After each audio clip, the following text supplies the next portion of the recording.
A Rádio da Terra. Agora estamos nós aqui, finalmente, fazendo a nossa conexão. Olá, amigos da Rádio da Terra. Agora estamos aqui ao vivo fazendo a conexão, lembrando aos nossos ouvintes que temos atualmente a gravação do programa pelo YouTube. Você pode tanto ouvir pelo link da rádio, quanto também assistir o programa ou agora ou posteriormente no link do YouTube que está bem abaixo aí do chat, ok? Hoje nós temos assuntos mais uma vez intrigantes e vai saber mais que termo que a gente pode usar ultimamente nesses termos nacionais, né? Marlon Adame, doutora Regilene presente hoje aqui conosco, batendo um papo sobre a legislação dos empregados domésticos. O que está acontecendo com tudo isso? Boa noite, Marlon. Boa noite, doutora Regilene.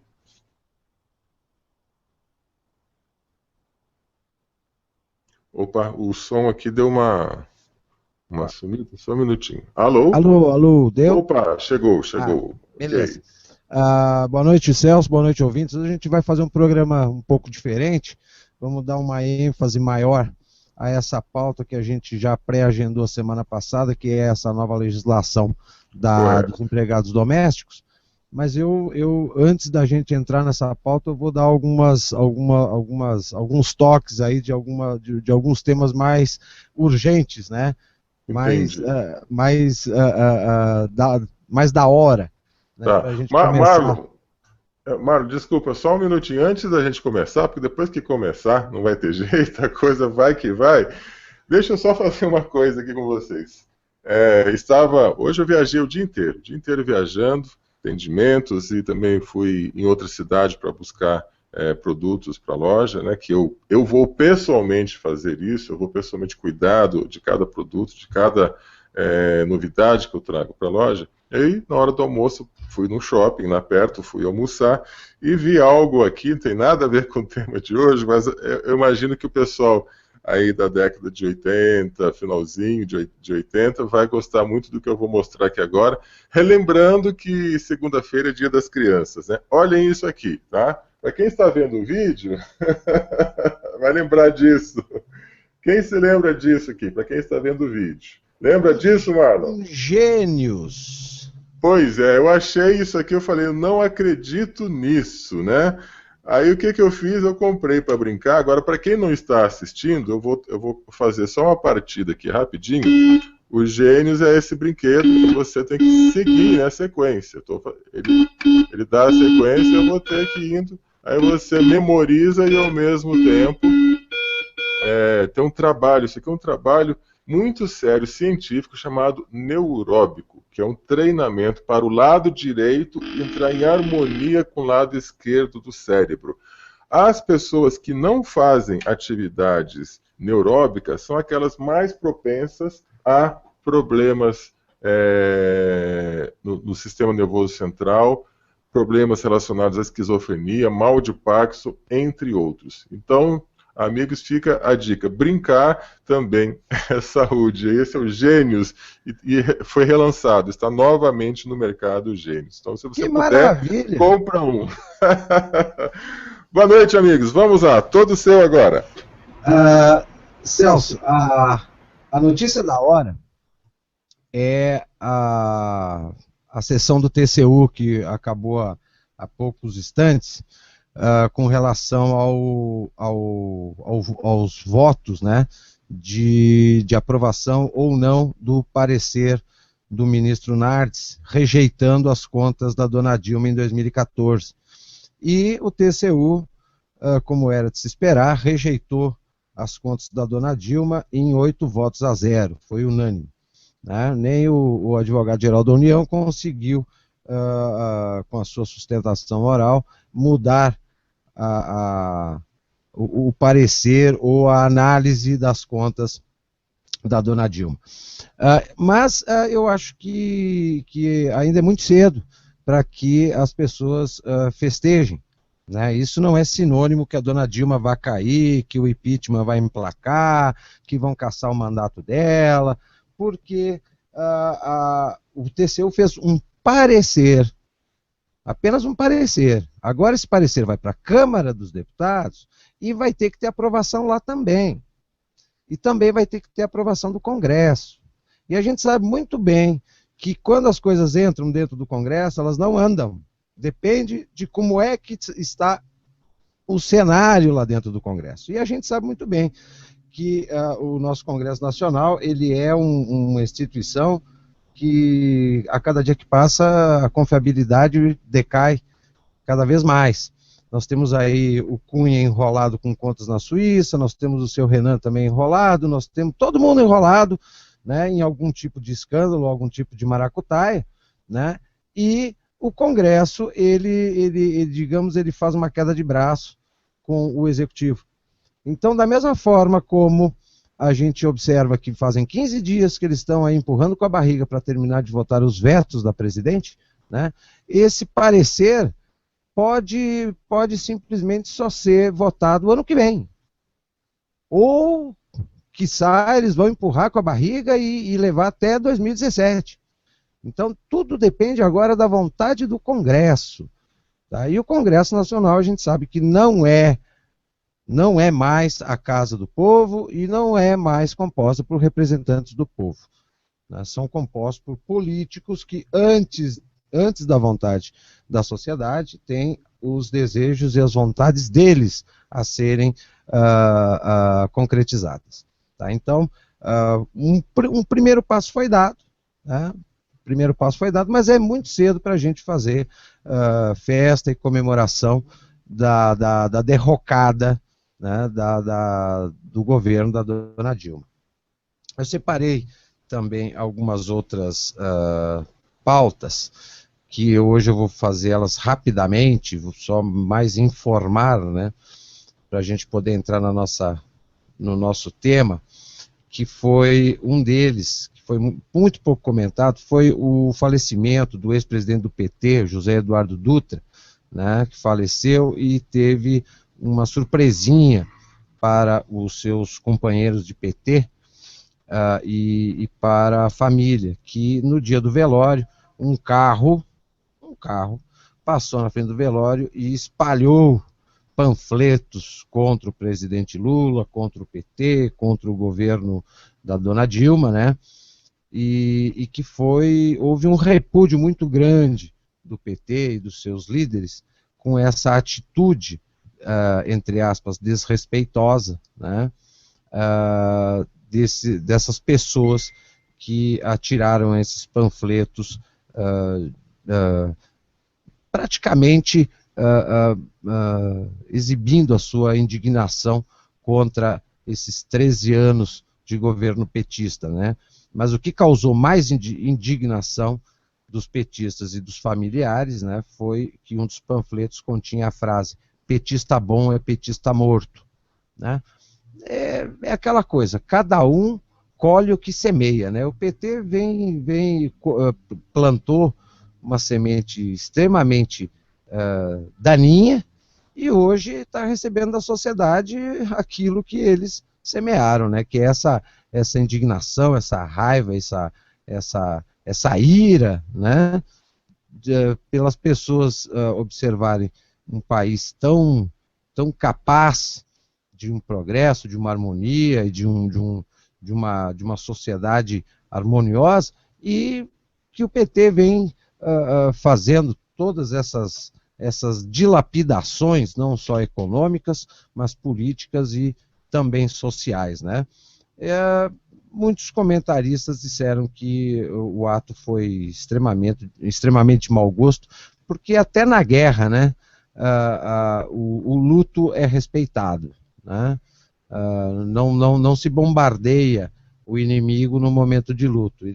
Até na guerra se respeita o luto. E aqui o povo brasileiro, diante dessa derrocada em alta velocidade, não está respeitando nem o luto, ele está escancarando a sua indignação, né?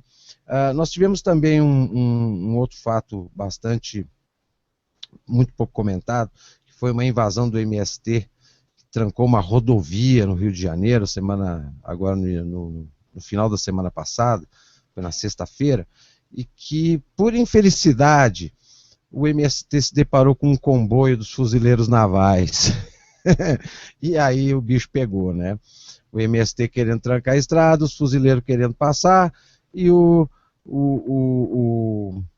saldo desse embate foram 35 militantes do MST feridos, alguns presos, e nenhum fuzileiro foi atingido, né? Então, por aí já dá para ver que as nossas Forças Armadas, se tiverem que entrar em ação, né, eles estão muito bem preparados e capacitados para enfrentar alguns distúrbios.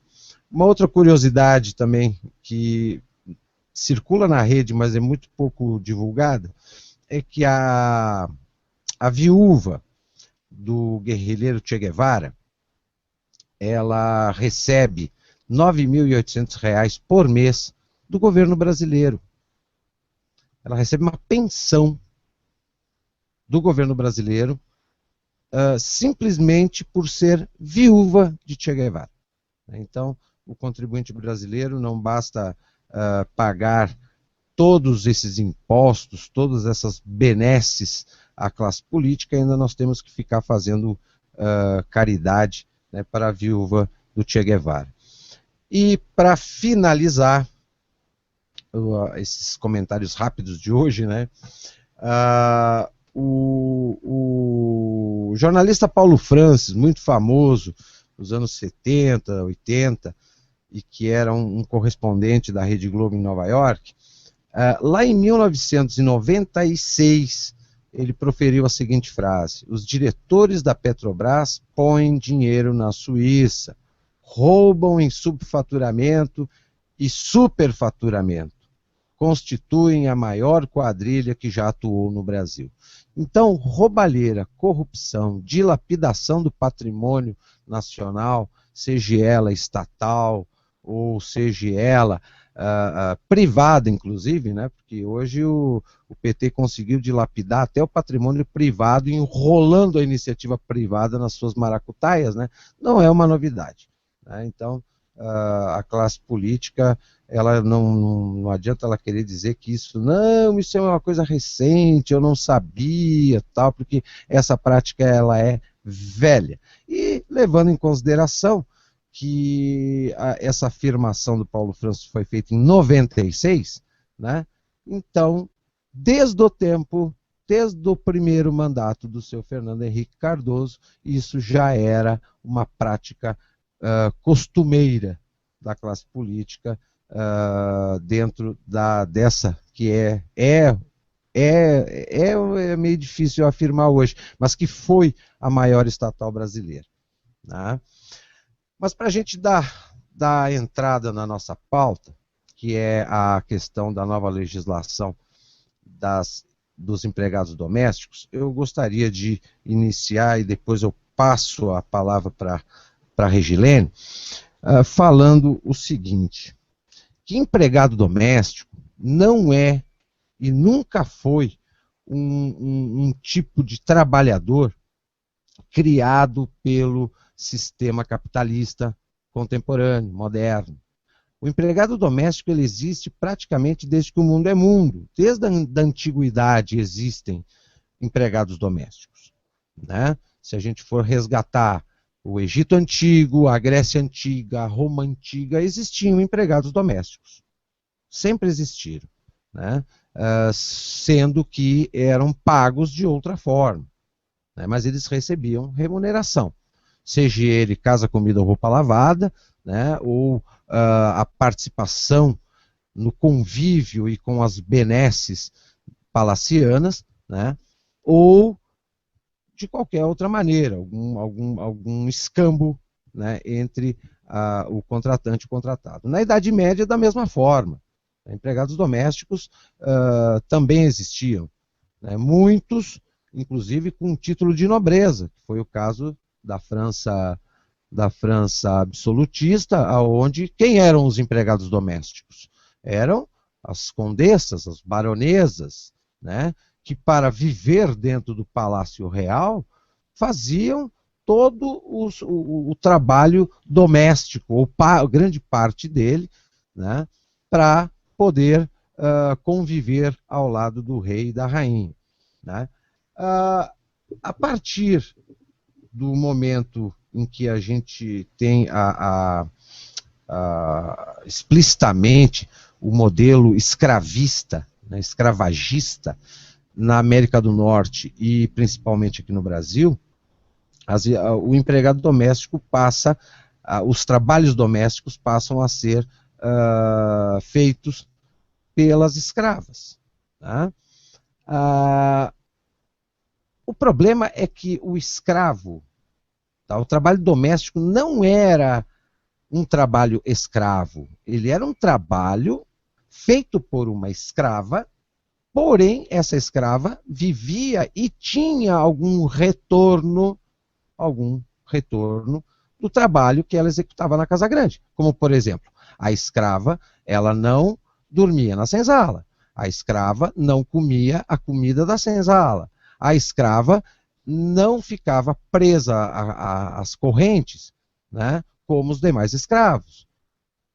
Ela, inclusive, saía, ia para a cidade, muitas escravas aprenderam a ler e escrever. Então, o trabalho doméstico feito pelas escravas não era simplesmente uma exploração do trabalho, né? Não era exigir do escravo que fizesse aquilo, mas ela, de alguma forma, ela recebia algo em troca pelo seu trabalho.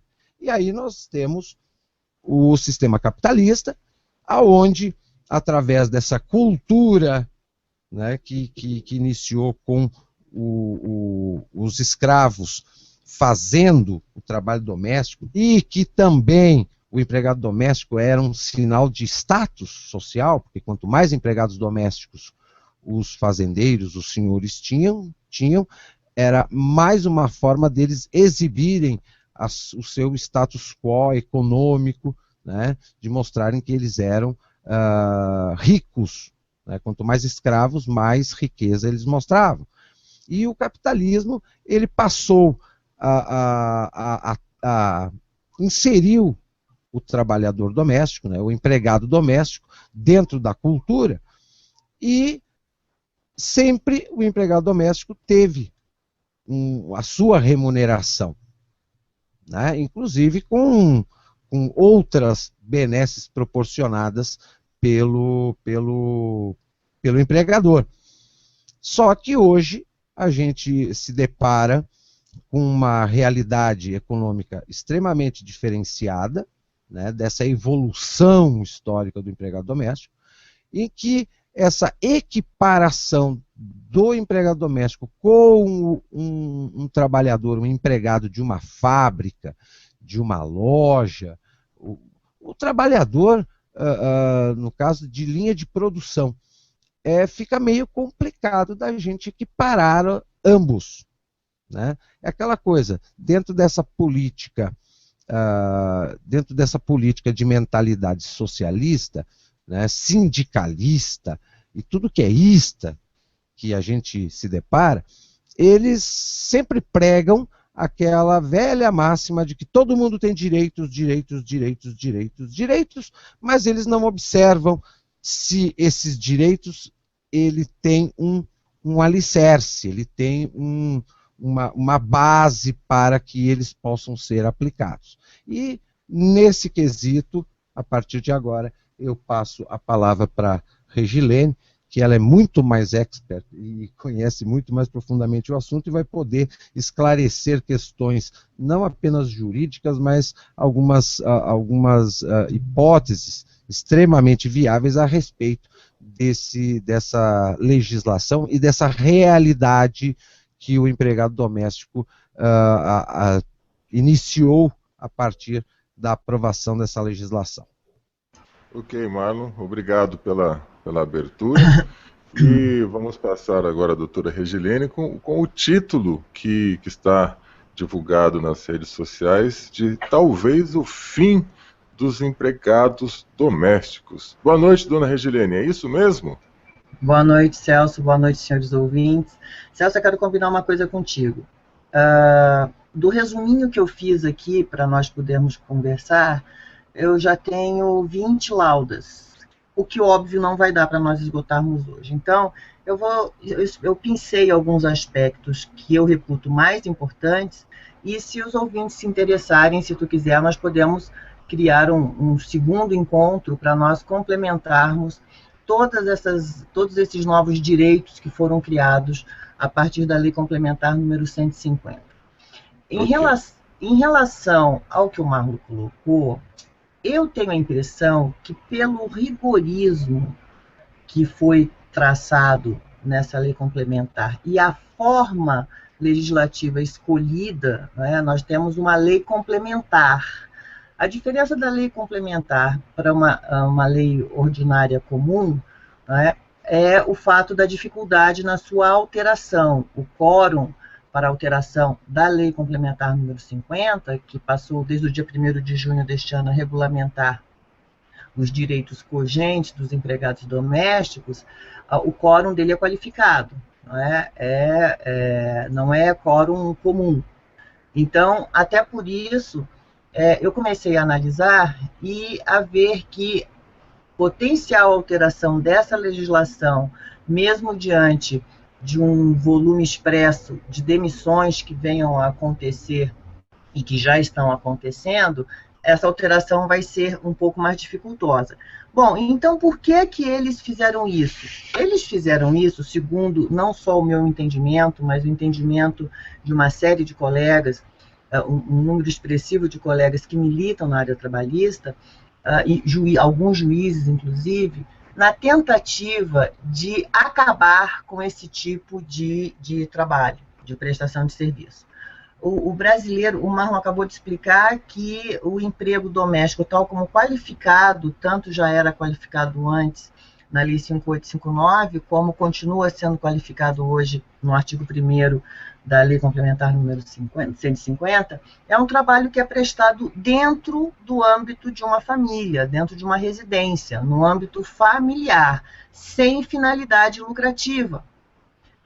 Então, essa é a natureza que qualifica um empregado doméstico. Tanto é que a qualificação de uma relação de emprego doméstica, ela é dada pelo trabalho prestado pelo conceito de empregado doméstico. Ela não é dada como é aos trabalhadores urbanos, da comparação, não comparação, mas da presença de duas situações bem específicas: a qualificação do que é empregador, tal como está no artigo 2º da CLT, e a qualificação do que é empregado, tal como está no artigo 3º da CLT. Para que nós tenhamos a configuração de uma relação de emprego urbano, é necessário que se tenha a comprovação, em especial em sede judicial, se as pessoas vierem a discutir os seus direitos, é necessário que haja a presença tanto do requisito da figura do empregador, tal como previsto no artigo 2º da CLT, quanto do empregado. Na relação de emprego doméstico, não. Na relação de emprego doméstico, e aí, Celso, eu vou precisar ler a norma para que fique bem claro para os nossos ouvintes. Artigo 1º. Ao empregado doméstico, assim considerado aquele que presta serviços de forma contínua, subordinada, onerosa e pessoal, e de finalidade não lucrativa à pessoa ou à família, no âmbito residencial destas, aí vem um diferencial que a Lei 5859 não tinha, e que os tribunais se debruçavam e se debatiam para poder explicar o que era ou não um vínculo de natureza doméstica. Aqui, na Lei Complementar número 150, o legislador deixou claro: por mais de 2 dias por semana. Então, alguém que trabalhe na residência de outra pessoa, com um trabalho sem finalidade lucrativa. Lucrativa para quem? Para aquele que recebe o serviço. Por mais de 2 dias, vai ter direito a exigir todas essas vantagens financeiras e vantagens laborais que estão alinhadas na Lei Complementar número 150. Então, já começa daí, né?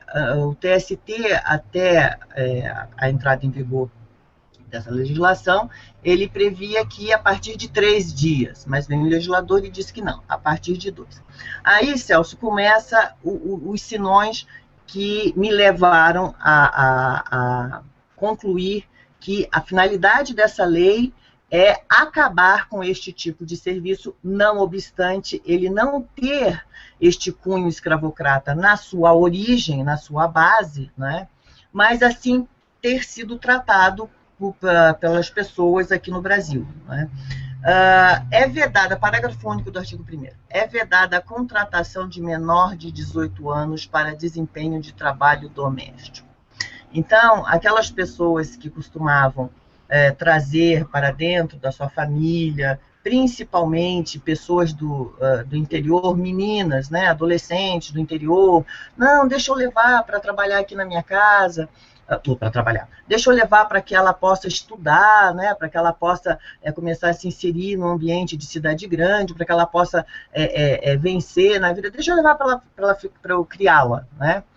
Na verdade, de fato, o que se viu é que essas pessoas foram trazidas para dentro de um espaço familiar, de outra família, para realizar serviços domésticos. Então, o legislador já começa daí. Não tem 18 anos, não pode. Então, a menoridade para um vínculo de emprego doméstico, ela, então, foi majorada para 18 anos. E isso, lá no final da legislação, existe a previsão da possibilidade de auditorias fiscais, né? As famílias poderão ser visitadas por um auditor fiscal, que deverá agendar previamente, né, a sua presença, a sua visita para verificação das condições de trabalho. Enfim, mutatis mutandis a inocuidade disso ou não, o fato é que as pessoas não devem arriscar, não devem arriscar. E veja bem, Celso, as pessoas têm na mente que empregado doméstico é só aquele que é só mulher, é só aquela mulher que lava e passa e cozinha e limpa o chão. Empregado doméstico, acabei de ler, é todo aquele que presta serviço dentro do ambiente familiar para uma pessoa ou para uma família, sem finalidade lucrativa. O que eu quero dizer com isso? Um motorista é um empregado doméstico, pode ser, né, um empregado doméstico. Um enfermeiro, ou um técnico em enfermagem, ou um auxiliar em enfermagem.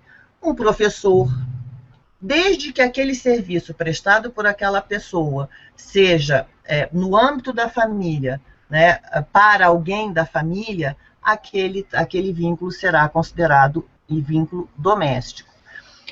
Agora, vamos deixar bem claro, o trabalho tem que ser sem finalidade lucrativa. Se alguém contrata uma empregada, um empregado doméstico, hoje em dia os homens estão cozinhando maravilhosamente bem, melhor que muitas mulheres, e digamos que alguém contrate um homem para ser cozinheiro, né? E o dono da casa, o empregador doméstico, goste tanto daquela comida que ele resolva, então, começar a fazer marmitas e vender. Tá? Neste momento, este empregado deixa de ser empregado doméstico, porque aquele serviço que ele está prestando está gerando um lucro, tem finalidade econômica para aquele que percebe os serviços. Muito bem. Então, vamos ver a questão dos salários. Não é? A questão dos salários, ela hoje está intimamente ligada com a quantidade de horas a ser prestadas por esse empregado doméstico. Então, antigamente, o empregado doméstico não tinha um limite de jornada, ele poderia, se dormisse no emprego, a hora que ele acordasse, a hora que ele fosse dormir, ele estaria à disposição do empregador, sem um limite, sem um controle dessa quantidade de horas trabalhadas, ou se ele, mesmo que ele morasse fora. Bom, quem mora junto com a família é um pouco mais difícil, e é um pouco mais fácil quem vem, né? Vem e vai todos os dias, mas também não tinha esse controle, esse limite de jornada. Então, hoje é garantido aos empregados domésticos um salário mínimo, né? E o salário mínimo previsto em lei para uma jornada, regra geral, para uma jornada de 8 horas diárias, 44 semanais, tal como está previsto para os trabalhadores urbanos. Acontece que a lei complementar número 150, ela resolveu um problema que os trabalhadores urbanos, os empregadores urbanos tinham, e o TST resolveu facilmente com a edição da orientação jurisprudencial número 358, que é a questão da proporcionalidade do salário. Então, o que é que dizia já essa súmula, essa orientação jurisprudencial 358 do Tribunal Superior do Trabalho? Salário mínimo e piso salarial proporcional à jornada reduzida. Possibilidade. Havendo contratação para cumprimento de jornada reduzida inferior à prevista constitucional de 8 horas, ou de 8 horas diárias, ou 44 semanais, é lícito o pagamento do piso salarial ou do salário mínimo proporcional ao tempo trabalhado. Então, já era previsto para o trabalhador urbano que, se ele fosse contratado para trabalhar 8 horas diárias, 44 semanais, ele tinha o direito de receber pelo menos o salário mínimo, que hoje ele tem sido muito sufragado pelos pisos salariais. Muito bem. Mas e se o indivíduo é contratado para trabalhar 6 horas, 4 horas, e que não ultrapasse as 44 semanais? Posso reduzir o valor do salário mínimo, né, esse mínimo que se previu? Pode. O TST já tinha resolvido isso, mas a lei complementar, ela traz bem claramente a possibilidade deste cálculo diferenciado. Então, vamos lá. Nós temos a regra de salário mínimo para o empregado doméstico que trabalhar 8 horas por dia, 44 semanais. Mas, artigo 3º da Lei Complementar número 150. Considera-se trabalho em regime de tempo parcial aquele cuja duração não exceda 25 horas semanais. 25 horas semanais, então tu vai ter, diluindo na semana, 5 horas por dia, né, de segunda a sexta. Ou, como não exceda 25, pode trabalhar de segunda a sábado, desde que não ultrapasse as 25 horas semanais e, obviamente, aí a jornada diária será também menor. Vem o parágrafo 1º e diz: o salário a ser pago ao empregado sob regime de tempo parcial será proporcional à sua jornada, em relação ao empregado que cumpre as mesmas funções tempo integral. Então, aqui é uma notícia até razoavelmente boa, porque existem pessoas que não chegam a trabalhar 8 horas por dia, e elas, então, podem ficar tranquilas que, se a criatura, a pessoa for trabalhar 2, 3, 4 dias, mas não ultrapassar as 25 horas, existe esta previsão do trabalho, do valor proporcional. A minha dúvida que vem, advogado sempre cria um senão, a minha dúvida é o seguinte: o artigo 3º diz, desde que não exceda 25, a regra são 44 horas semanais. E se alguém for contratado por 30, vai ser possível aplicar a orientação jurisprudencial 358 do Tribunal Superior do Trabalho ou não? Então, isso, na prática, nós vamos ter que ver como é que vai se comportar o tribunal em relação a isso. Uma outra questão que eu achei muito interessante é que o legislador também, nessa Lei Complementar 150, ele prevê que, no regime parcial, tá? Até 25 horas por semana é trabalho parcial.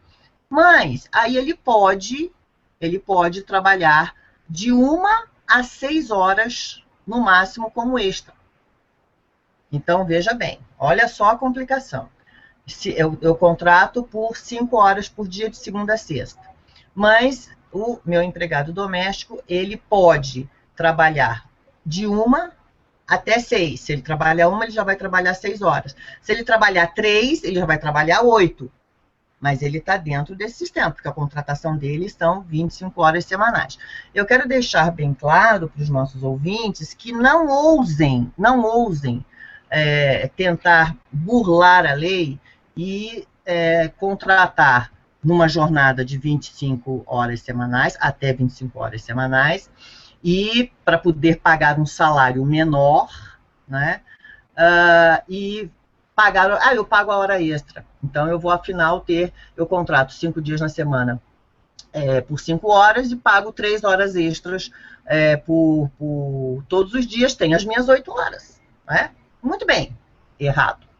Errado porque aqui, não obstante a lei complementar não falar sobre isso, o Tribunal Superior do Trabalho tem uma outra orientação que eu receio que ela vá ser aplicada. Eu estou tentando achá-la aqui.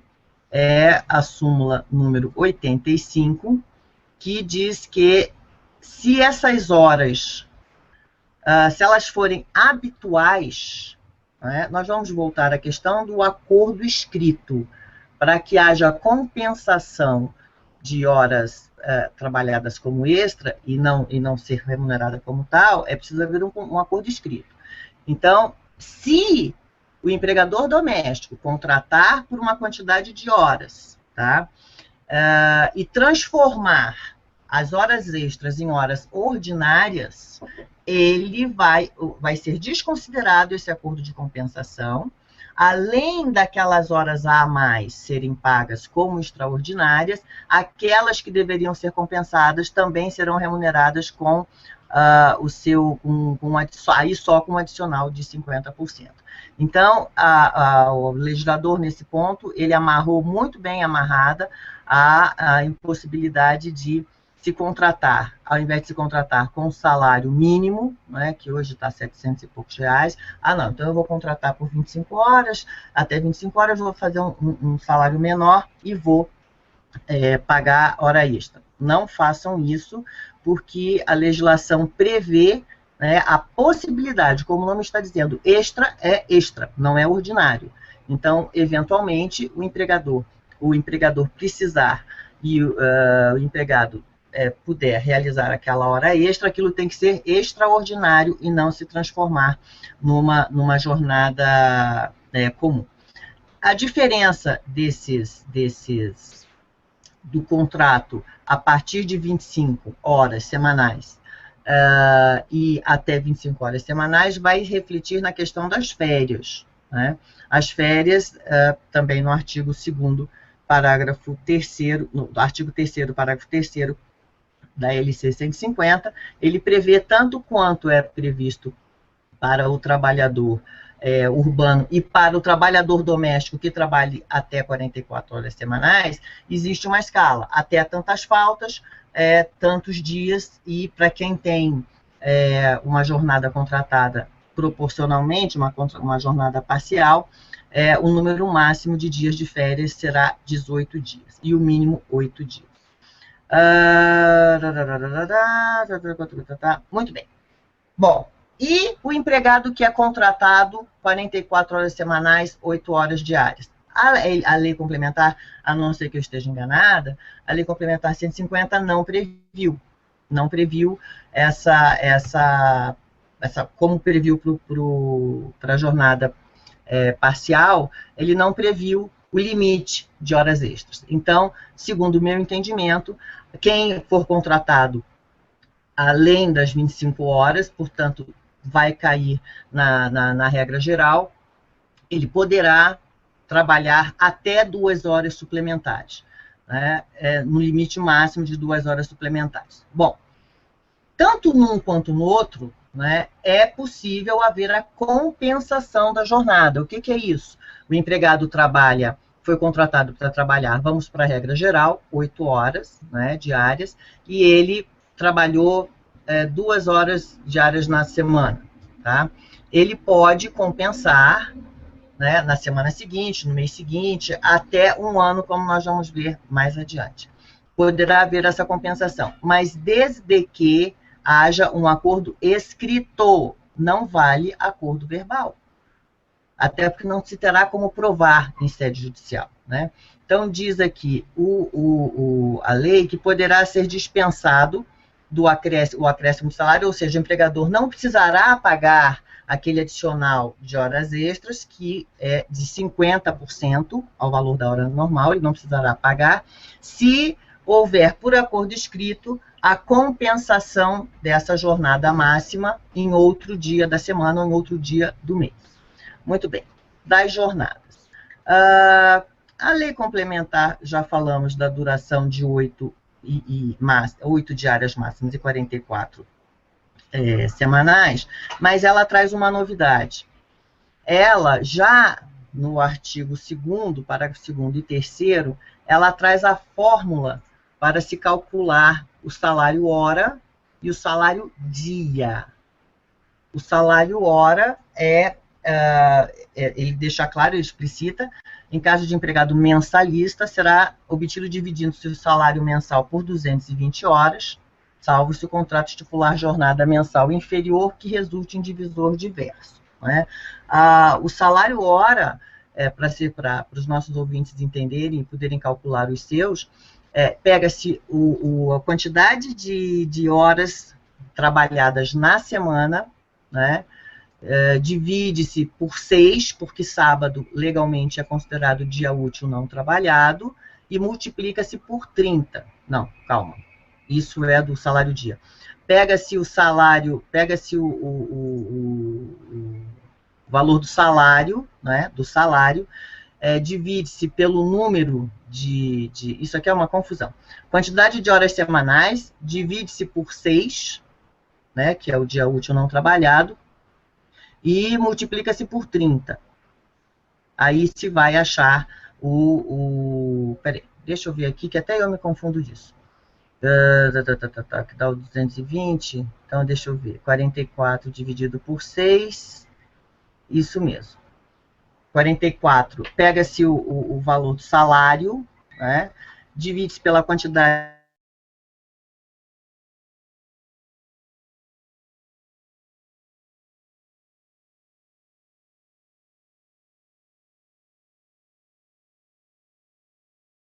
50, ela traz o conceito de como se calcula o salário hora. E o salário dia, né? Em caso de empregado mensalista também, divide-se o salário mensal por 30. Por isso que eu acabei fazendo essa confusão aqui. Tem o salário hora e o salário dia. O salário hora vai ser considerado para efeito de cálculo das horas extras e do adicional noturno, das horas noturnas. O salário dia, ele vai ser considerado para se encontrar o valor do repouso semanal remunerado e dos feriados que tenham sido trabalhados e não tenham sido compensados. Né? Então, essa é uma novidade que a lei complementar traz em relação ao empregado doméstico. Poderá ser dispensado do acréscimo de pagar hora extra se houver compensação de horas por acordo escrito. Volta lá, acordo escrito. No regime de compensação, ainda tem um outro detalhe. Quer dizer, eu não sei se o ouvinte está vendo, se tu está também percebendo, Celso, que, assim, só se organizou a coisa. Não é de todo, assim, ruim. Nós vamos ver um dispositivo mais adiante, que é complicado, esses empregadores que levam os seus empregados domésticos em viagens, né, em férias, finais de semana, esse é um plus, e um plus pesado, né, para o empregador, mas até aqui ele vai precisar ter uma organização. E outra coisa, confiança. Qualquer relação de emprego, ela demanda estrita confiança. Tanto é que esta lei traz bem claras as hipóteses da possibilidade de demissão por justa causa, e ela é uma repetição do que tem para o trabalhador urbano, né? Mas, assim, voltando à questão da compensação, o empregado, e deixando bem claro, não façam horas extras como se fossem horas normais, porque lá na frente isso vai gerar um passivo trabalhista muito grande. Então, na compensação, será devido o pagamento como horas extraordinárias, na forma do parágrafo 1º, das primeiras 40 horas mensais excedentes do horário normal. Então, excedeu no mês 40 horas, né, da devida no mês, deverá ser contraprestada como hora extra.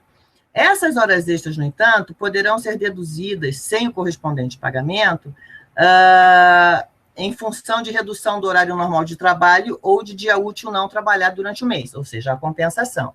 Então, eu trabalhei no mês de setembro, eu trabalhei 20 horas a mais, como hora extra, o meu empregador doméstico não precisará me remunerar essas 20 horas a mais, desde que haja um acordo expresso, escrito, assinado por nós dois, empregado doméstico e empregador doméstico.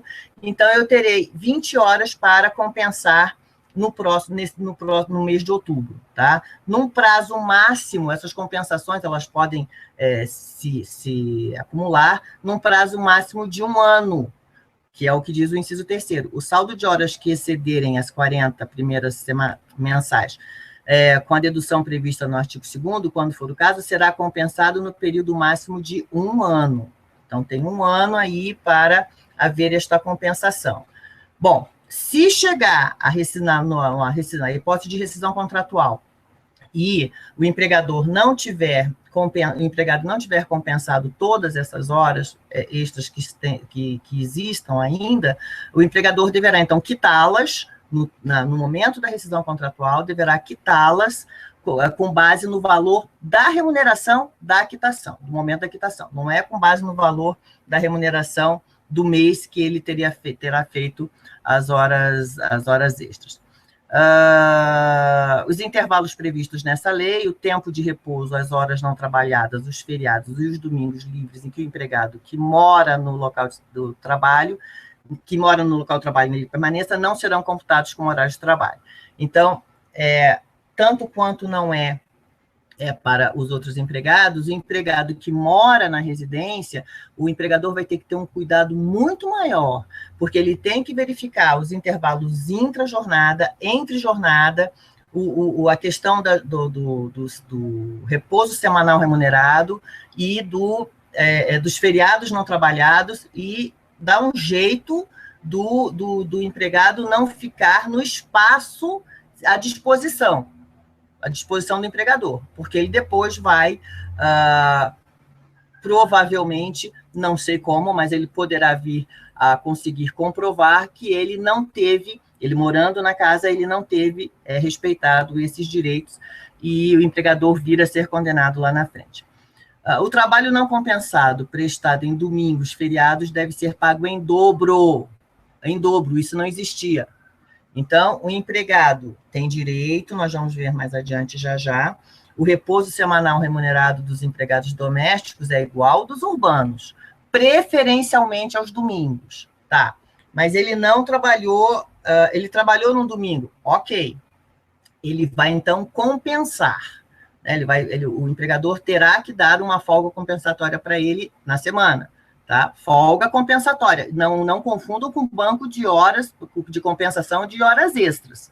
Ele trabalhou no domingo, na semana seguinte, porque a semana começa verdadeiramente no domingo, ele terá que, naquele curso daquela semana, ter uma folga compensatória. Se ele não tiver essa folga compensatória, ele vai receber ele tem direito a receber este valor, inclusive feriado também, ele vai receber em dobro o valor da remuneração, e aí com base naquele artigo que eu li acima, do salário dia, que é pegar o salário do indivíduo e dividir por 30, não é no salário hora, tá?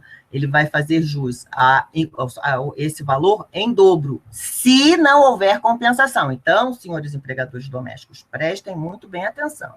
Domingo e feriado, se for imprescindível o serviço do seu empregado doméstico, conceda uma folga compensatória, porque senão os senhores deverão calcular o valor desse dia não trabalhado e pagamento em dobro. Bom, trabalho noturno, né? Isso serve muito para babás, né? Para aqueles cuidadores. O trabalho noturno de quem trabalha 12 por 36, até que não ficou tão ruim a regulamentação assim. Não ficou, nós vamos ver já.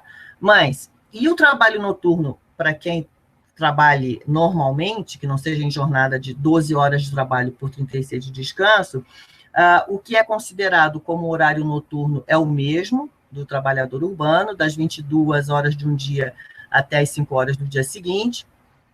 O montante de hora noturna não são 60 minutos, são 52 minutos e 30 segundos, então isso é importante o empregador doméstico tomar conhecimento e tomar cuidado, para que há uma diferença no final de 1 hora, tomar cuidado para, quando delimitar uma jornada noturna, né, ficar dentro desse limite 22 horas e 5 horas do dia seguinte, e que essas 8 horas diárias, ou a hora pactuada, seja considerada como 52 minutos e 30 segundos. O valor dessa hora noturna é 20% maior que o do horário diurno. O valor da hora diurna vale X, o valor da hora noturna vale 20%, o X mais 20% desse X. Em caso de contratação exclusivamente para o trabalho noturno, o valor do salário, o valor do adicional, vai ser calculado com base no salário, o salário da carteira, tá? A diferença do outro, né, que seja mista, a remuneração seja mista,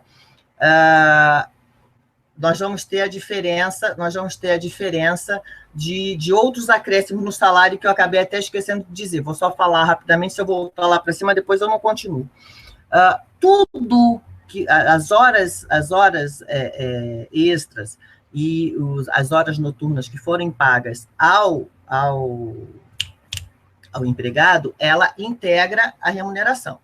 Tudo que for pago a título salarial para o empregado, ela integra a remuneração para esses efeitos reflexos de 13º, de férias, de adicional de férias, de FGTS, cálculo de INSS, da alíquota previdenciária, tudo é computado, tá? Agora, uma coisa interessante, Celso, o trabalhador doméstico, se ele tiver um horário misto, ou seja, começa de manhã e termina de noite, ou começa um pedaço da manhã, adentra à noite e passa das 5 horas da manhã, né? Engraçado que para o trabalhador urbano, o Tribunal Superior do Trabalho vem entendendo que se, no caso de horário misto, o empregado voltar a trabalhar no horário diurno, aquele plus 6, 7, 8 horas, assim, tem que acabar às 5 da manhã. Se terminar às 6 da manhã ou às 7 da manhã, essas 2 horas a mais, que já adentraram no horário diurno, elas devem ser contraprestadas como horário noturno, com adicional noturno também, o que a Lei Complementar número 150 deixa claro que não. Horário noturno é noturno, remuneração diurna é diurna. Agora vem o caso interessante. Trabalho em viagens. Celso, quer falar alguma coisa? Celso? Olá. Quer falar alguma coisa? Não, eu estou atentamente aqui vendo, né, o seu relatório e realmente tem possibilidades realidades de mudanças para ajudar realmente profissionalizar, vamos assim dizer, ou ajustar essa função, mas ao mesmo tempo parece que a coisa fica complicada, não fica, não? É muito, para quem não tinha esse hábito, para quem tinha o hábito só de pagar, tem muita gente, Celso, que não paga, aliás, que paga, mas confia, não pega recibo, olha isso, olha, um problema antiquérrimo. Aí começaram a pegar recibo, e aqueles recibinhos, assim, que compram em papelaria, o que, por favor, não façam isso, não façam isso. Procurem olhar na internet, né?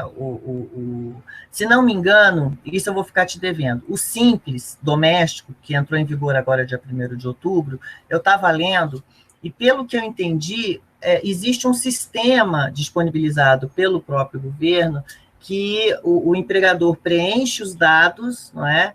E ele mesmo calcula o valor das horas extras, do adicional noturno. Então, tudo que é novidade, tudo que é alteração é impactante, né? E muitas pessoas se apavoraram. É questão de ter organização, Celso. É questão de parar de terceirizar. Olha, as pessoas ainda não terceirizaram o marido e a esposa, as suas atividades, né, conjugais. Mas as atividades maternas e paternas, elas estão terceirizadas ou para as escolas ou para as mamás, né? As pessoas perderam esse contato com os filhos, trabalham demais, ou porque precisam, ou porque querem trabalhar.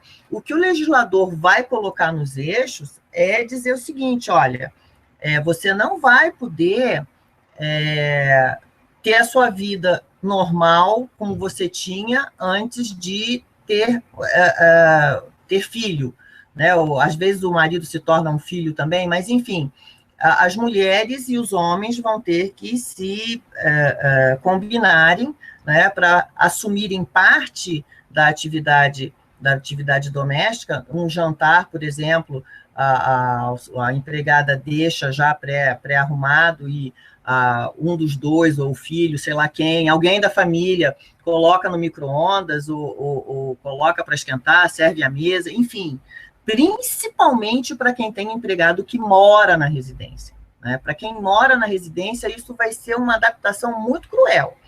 Agora, para quem tem um empregado que vem e volta, talvez fique um pouco mais fácil, mas eu recomendo que observem muito bem essa lei, coloquem no Google Lei Complementar número 150, leiam atentamente todos os artigos e passem a tentar se adaptar, tá? Vamos ao primeiro impasse. Até agora, até que eu não vi tanto monstro para se puxar os cabelos, mas...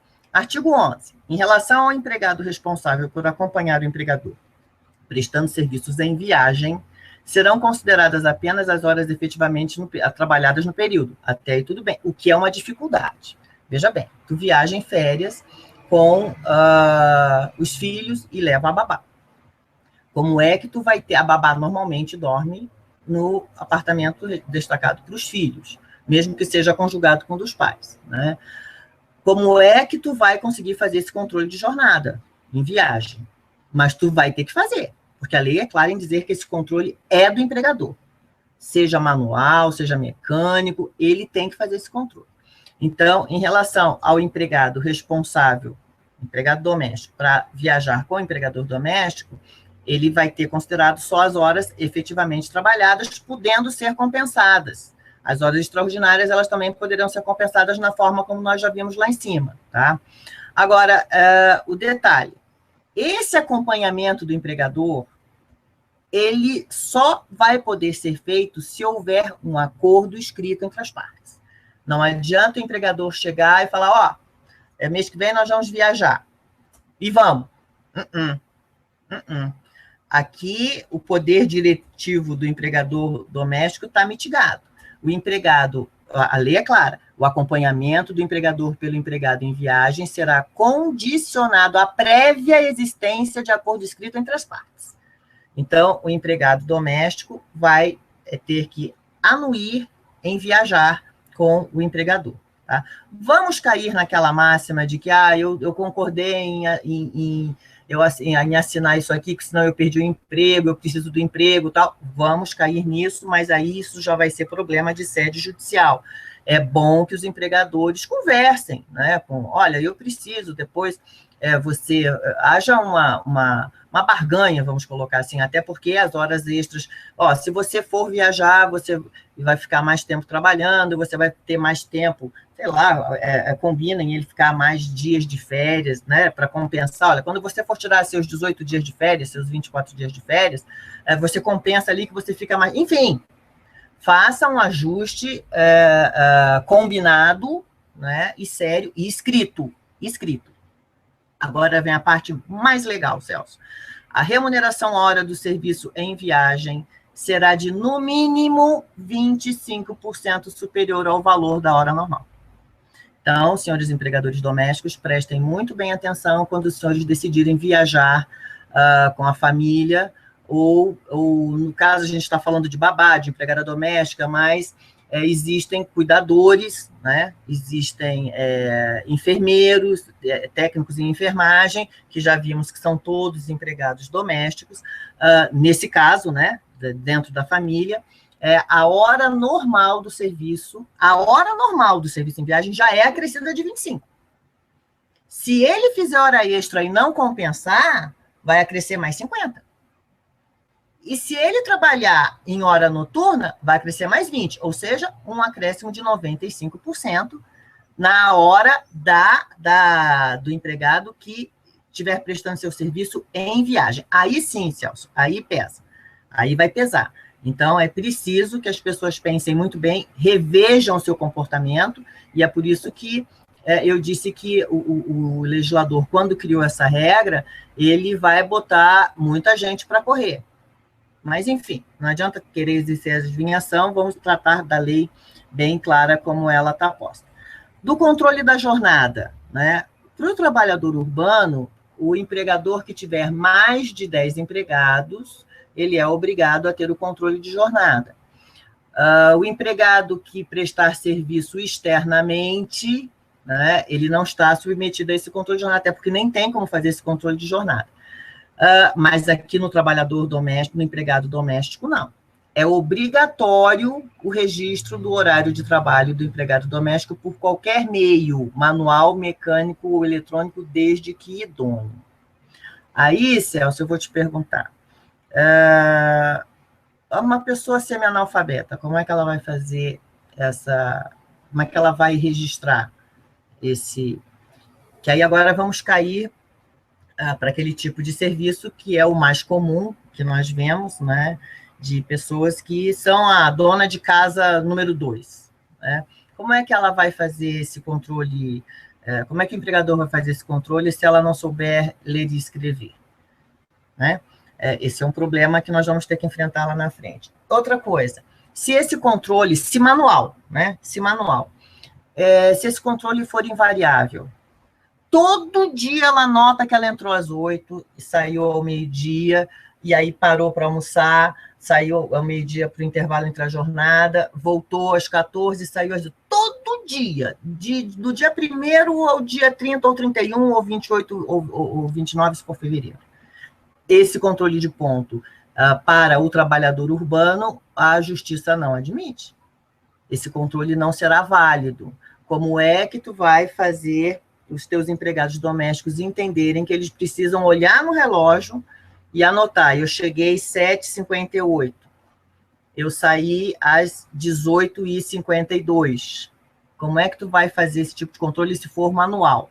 Bom, quem tiver condições de gastar com um controle de ponto biométrico, que é quando o empregado é o exigido hoje para o emprego, para os empregados urbanos, que ele coloca o seu dedo, e aí o dedo registra a hora que ele chega, registra a hora que ele sai, ele recebe um papelzinho lá, dia tal, entrou tal hora, tal, e ele tem o controle da jornada dele. O empregador doméstico que puder fazer isso vai ser o mais seguro.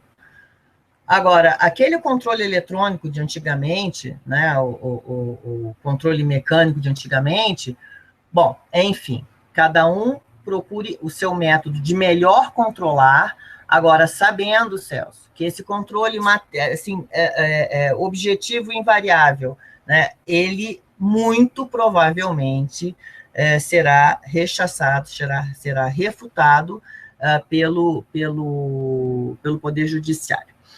Em relação à quitação mensal, só um alerta aos senhores empregadores domésticos, eu falei daquele recibinho que se compra em papelaria, recebi de fulano de tal, valor tal. Aquilo não vale. Aquilo não vale, definitivamente não vale. Os empregadores deverão mensalmente extrair elaborar um documento onde conste salário, né, mensal, o tanto que foi retido a título de INSS, o tanto que foi recolhido a título de FGTS, que desde 1º de junho todos os empregadores são obrigados a cadastrar os seus empregados domésticos no sistema do Fundo de Garantia por Tempo de Serviço, e se tiver feito hora extra, quantidade de hora extra, o valor certinho, quantidade de hora de adicional de horas noturnas e o adicional, o valor certinho, porque se ele fizer um grande bolo e colocar para o empregado assinar, recebido seu fulano de tal, o valor X, quem paga mal, paga 2 vezes, porque ele não pode fazer obter a quitação dessas obrigações que ele deve para com o empregado de uma forma geral e englobada. Quem trabalha em escala de 12/36, que normalmente são os enfermeiros, ligado com a área de saúde, né? Normalmente nós temos esse tipo de vínculo, cuidadores, em escala de 12/36. De novo, o pacto deve ser escrito, que é essa jornada de 12/36, ininterruptos, o empregado trabalha 12 horas ininterrupto e descansa 36 ininterruptos. Ele deverá esse acordo deverá ser feito por escrito, e observados, e aí vem um detalhe, ou indenizados intervalos para repouso e alimentação. Eu acho engraçado. O intervalo intra-jornada, né, aquele que o indivíduo, o empregado faz jus quando ele trabalha mais de 6 horas por dia, aliás, se ele trabalha até 6 horas, ele tem direito a 15 minutos, a mais de 6, ele tem direito a pelo menos 1 hora. Ele não pode ser negociado. Que, aliás, eu vou começar a adiantar aqui, Celso, não vou ser tão mais pontual, vou começar a adiantar, senão a gente não vai acabar esse programa hoje, por mais que eu já tenha me disposto a fazer um segundo programa. O intervalo intra-jornada está garantido aqui na Lei Complementar número 150, o empregado que fizer jus a esse intervalo, né, de 1 hora, no mínimo, 2 no máximo, se ele não fizer um acordo escrito com o empregador para reduzir esse horário intra-jornada, chamado intra-jornada, se ele não fizer um acordo para diminuir para 30 minutos, ao invés da 1 ou das 2 horas, o empregador, se for questionado em sede judicial, ele vai ser obrigado a pagar a hora integral. O intervalo intra-jornada, esse para o almoço e descanso, ele não é considerado tempo de trabalho. Então, ele não enfim, a sua remuneração ali, antigamente, ela era considerada como uma verba de natureza indenizatória. Hoje, se o empregado não goza a 1 hora ou as 2 horas que estão previstas contratualmente para o seu intervalo intra-jornada, para descanso e alimentação, o empregador vai pagar a hora cheia e aquele valor pago ainda terá natureza salarial e vai integrar o salário para todos os fins. Horas extras que tenham sido feitas e não compensadas, 13º, férias. Então, tomem muito cuidado na concessão do intervalo intra-jornada.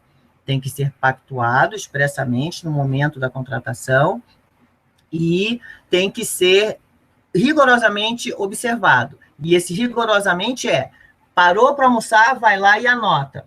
12 horas e 30 minutos. Voltou às 13 horas e 31 minutos, 32 minutos. Tem que ser rigorosas as anotações e exatamente cumpridas, né? A remuneração mensal pactuada pelo horário previsto no caput desse artigo, que é o de 12/36, abrange os pagamentos devidos pelo descanso semanal remunerado e pelo descanso em feriados, serão considerados compensados os feriados e as prorrogações de trabalho noturno quando houver. Ou seja, o pacto salarial que for feito com quem trabalha em 12/36 já abrange repouso semanal remunerado, já abrange feriado. Se cair num feriado, o empregador ele não é obrigado a pagar. Enfim, isso vai haver uma discussão.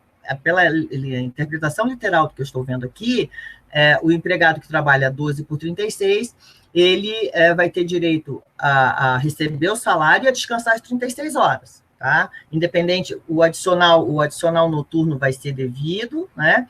Mas, porque ele já trabalhou 12 e descansa 36, então não tem repouso semanal, se cair feriado, adeus. Existe uma discussão, não tem problema, mas existe uma discussão no trabalhador urbano, se ele trabalhar, mesmo no regime de 12/36, se esse trabalho coincidir num feriado, o feriado ele terá direito a receber a remuneração em dobro, independentemente de ser nessa escala de 12/36. Já falei da súmula 35, não é? Que é essa questão dos empregadores que vão pensar em fazer um acordo escrito para compensar a jornada extra e, na verdade, transformar o que é extraordinário em ordinário. Eles darão um tiro no pé, porque o Tribunal Superior do Trabalho tem uma previsão expressa que, quando o acordo não é cumprido, como ele foi assinado, essas horas extras, por serem habituais, elas vão integrar o valor da remuneração para todos os efeitos, FGTS, 13º, INSS, e o empregador vai ter um rombo, uma surpresa desagradável lá na frente.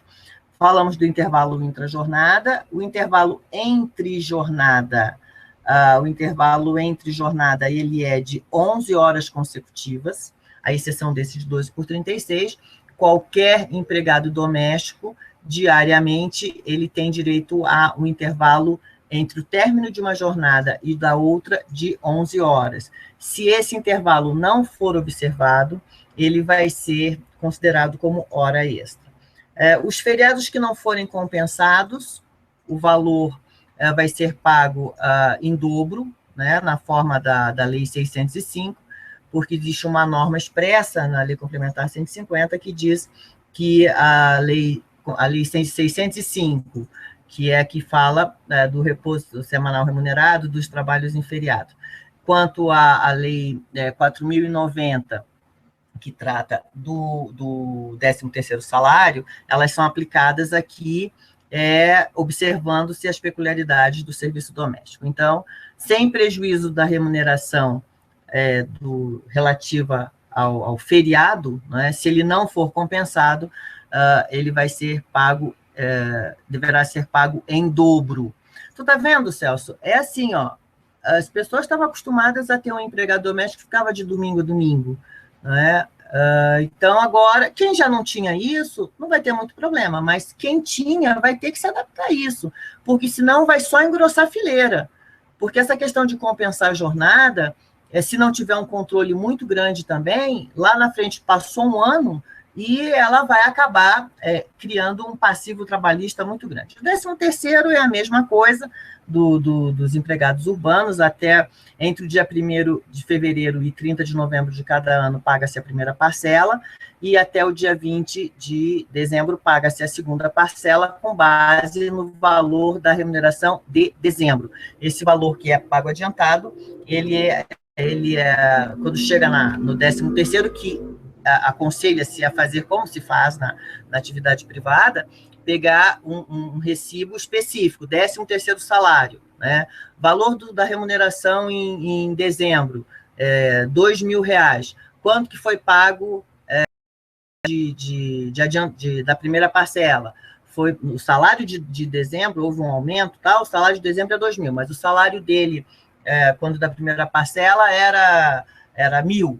Então, desconta-se, né, aqueles 500 pila que já tenham sido adiantados, pago da primeira parcela, e o importante é que o valor da remuneração do 13º seja o do mês de dezembro. E todos os valores, Celso, a hora extra, adicional noturno que tenham sido pagos, todos esses valores devem ser levados em consideração para efeito de 13º. O repouso semanal remunerado já falamos rapidamente, eu quero dar uma adiantada aqui para um assunto, Celso. Sim, cheguei onde eu queria. Muito bem. As empresas, elas têm a obrigação de zelar pelo meio ambiente interno do trabalho. Então, elas têm que elaborar um programa de prevenção de riscos de acidente, um programa de controle de saúde ocupacional do empregador, um laudo ambiental do trabalho, para verificar quais são os riscos ambientais que aquele seu empregado tem, pode sofrer, para verificar se é o caso de adicional de insalubridade ou de adicional de periculosidade. Por mais que esses dois adicionais não tenham sido estendidos aos empregados domésticos, o fato é que o artigo 19 da 8.213, ele foi acrescentado para inserir também os empregados domésticos, e diz o seguinte: acidente do trabalho é o que ocorre pelo exercício do trabalho a serviço de empresa ou de empregador doméstico, ou pelo exercício do trabalho de segurado referido no inciso tal do artigo tal desta lei, provocando lesão corporal ou perturbação funcional que cause a morte ou a perda ou redução permanente ou temporária de capacidade para o trabalho. Isto é uma encrenca. A questão do controle da jornada, uma vez eu discutindo numa entrevista com um magistrado, eu disse para ele que, engraçado, o empregado doméstico, ele quis ser equiparado ao empregado urbano e receber os mesmos direitos que um empregado urbano recebe. Mas, engraçado que não se estender os deveres. Então, e nem algumas obrigações. Veja bem, o empregado, para o trabalhador e empregador urbano, Se o empregador não tiver como controlar a jornada desse empregado, ou seja, o empregado não vai na empresa todo dia, ele não tem como fazer ele assinar cartão de ponto, né? O empregado faz serviço externo, eu não tenho como controlar. Então, ele está excepcionado. Se ele conseguir provar a extrapolação das 8 diárias, 44 semanais, esse ônus passa a ser para o empregado, o empregador fica liberado. Mas aqui não. Agora eu te pergunto, a situação é a mesma. O empregador sai, ele não sabe a hora que o empregado vai chegar, ele não sabe a hora que o empregado vai sair, ele não sabe se ele está anotando correto. Então, isso é um problema sério que os empregadores terão para efeito de controle das horas extras e de adicional noturno também, se for o caso. E o pior agora é essa questão de acidente de trabalho. Tu não está dentro de casa. Né? Tu não está vendo o que é que a empregada está fazendo.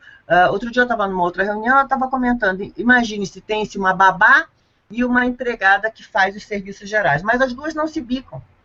Aí na hora que a babá está chegando para pegar a comida da criança, ou seja lá, qualquer outra coisa, a outra empregada está lavando o piso lá da cozinha e não avisa ela, ou até, não precisa nem ser maldade não, até inadvertidamente, a babá vai, escorrega, cai, quebra a bacia, fica incapacitada para o trabalho. Quem é que vai responder isso? O empregador doméstico. Então, essa questão do acidente de trabalho é muito séria. E o pior, eles também estenderam para os empregados domésticos o artigo 21, letra A da 8.213, que é que regulamenta a Previdência Social, que diz o seguinte: a perícia médica do INSS considerará caracterizada a natureza acidentária da incapacidade quando constatada a ocorrência de nexo técnico-epidemiológico entre o trabalho e o agravo. Que raio é isso? Uma pessoa que trabalhe numa determinada função, numa determinada atividade, por exames, não foi nada cabalístico, nem imaginação do INSS, ela tem uma tendência a sofrer determinadas doenças ocupacionais. Tá? O empregador urbano, para ele se prevenir, né, de eventual rombo lá na frente, ele precisa exatamente se munir desse PPRA, PCMSO e LTCAT e conceder ao empregado todos os equipamentos de proteções individuais pertinentes para evitar aquele risco, para evitar aquela doença, para evitar aquele dano. Eu quero saber como é que o empregador doméstico vai fazer isso. E como é que ele vai controlar o tipo de eficiência e de atenção, de acuidade do empregado na sua casa. O fato é que, para encerrar, Celso, até para eu poder descansar a garganta um pouco, os empregadores domésticos agora, esse sim, é um plus muito sério, a possibilidade da ocorrência de acidentes, né, do trabalho ou da contração de doenças por força do trabalho, né? A pessoa levanta muito, baixa e levanta, movimenta muito os braços e adquire uma doença de inflamação nos ombros, né? O empregador vai correr um dobrado para provar que não foi por força daquela atividade que ele exerceu dentro de casa que aquele empregado contraiu aquela doença. E isso aí falando mais de empregados que fazem mais esse serviço de limpeza, de passar roupa, de fazer comida, tal, professor, ou um motorista, ou um profissional da área de saúde corre menos risco. Enfim, Celso, isso foi o que eu destaquei para hoje, né? Existem mais coisas a serem destacadas, para serem alertadas aos nossos ouvintes que são empregadores domésticos, mas eu fico por aqui. Eu não sei, vocês estão ouvindo a minha voz, Regilene, Marlon? Minha voz está chegando? Sim. Tá. Peço desculpas. A minha imagem, meu áudio, a minha imagem ela não entra mais aqui, houve algum bloqueio, pensei que o áudio também não conseguiria. Doutora Regilene, Marlon, esse assunto é realmente muito complexo, são detalhes aí que precisam de um estudo, espero que a gente possa, vamos ouvir também o retorno dos nossos ouvintes, complementar isso num próximo programa, obviamente sendo da vontade, do interesse de todos. Quero agradecê-los, desculpa eu não consegui colocar a imagem, mas realmente não sei porquê, não está entrando. Eu até estava colocando um papelzinho aqui avisando do tempo, mas não entrava de jeito nenhum. Mas eu quero agradecer. Algumas considerações finais, por favor? Celso, eu acho que mais uma missão cumprida, né? Opa! Porque informação e orientação nunca é demais. Eu também gostaria de deixar um abraço e um agradecimento à nossa audiência no Uruguai, na Colômbia, tá? Que estão ligados aí com nós aí nas quartas, nas sextas com o Friday Night, no domingo agora com o Rock na Terra. Então a nossa audiência está saindo das fronteiras brasileiras, né? E aguardando os nossos amigos para sexta e domingo nos nossos programas de final de semana. Grande abraço, Celso. Obrigado, doutora Regilene. Com certeza, sexta-feira, Friday Nights, noite dançante com Marlon Adame, e domingo, Rock na Terra. É só curtir, gente. Deixa eu correr. Um abraço para vocês. Até o próximo programa. Fique com Deus. Um abraço, Celso. Muito obrigado. Abraço, obrigado.